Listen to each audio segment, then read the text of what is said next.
થયું હતું શું? એટલે અમને ઉપર ચકડોળમાં ચડાયા અને ચડાયા પછી એમનું કહેવું છે કે અમે ભૂલી ગયા.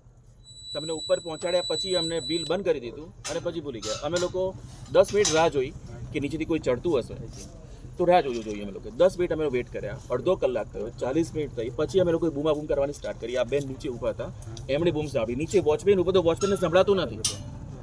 તો એ લોકો તો હતા ને હાજર હતા કે નહીં? કોઈ હાજર હતું, વોચમેન હાજર હતો પણ વોચમેન વોચમેન નહીં, આ જે રાઇટ્સ વાળા હતા એ કોઈ જતા રહ્યા, બંધ કરીને જતા રહ્યા. એમનું કેવું છે કે અમે ભૂલી ગયા હતા દાદા, અમને કે અમને ઉપર ચડાયા હતા અને વોચમેન નીચે બેઠો છે, એને ખબર નથી કે અંદર કોણ હશે. કે વોચમેન નું કેવું છે કે કોઈ મેન્ટેનન્સ કરવું હશે. અડધી રાતે ફેરિસ વ્હીલ નું મેન્ટેનન્સ કરે છે લોકો. બોલો, અડધી રાતે લાઇટ ના હોય ત્યારે. તમે કેટલા લોકો હતા? કેટલા લોકો હતા તમે? અમે 4 જણા હતા. હું હતા, મારા સાસુ છે, મારા વાઈફ છે અને મારો છોકરો છે.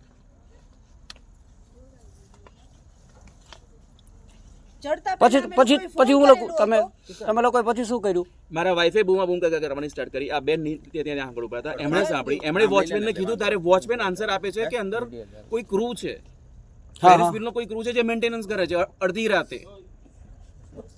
બરાબર. પછી તમે ફાયરને ફોન કર્યો? પછી મેં પોલીસને ફોન કર્યો અને ફાયર બ્રિગેડને ફોન કર્યો. Okay okay. એમ બધા ફાયર બ્રિગેડ વાળા છે એટલે થેન્ક યુ વેરી મચ. અમારા લીધે તમારી સર્વિસ તો મિસયુઝ થયો અત્યારે.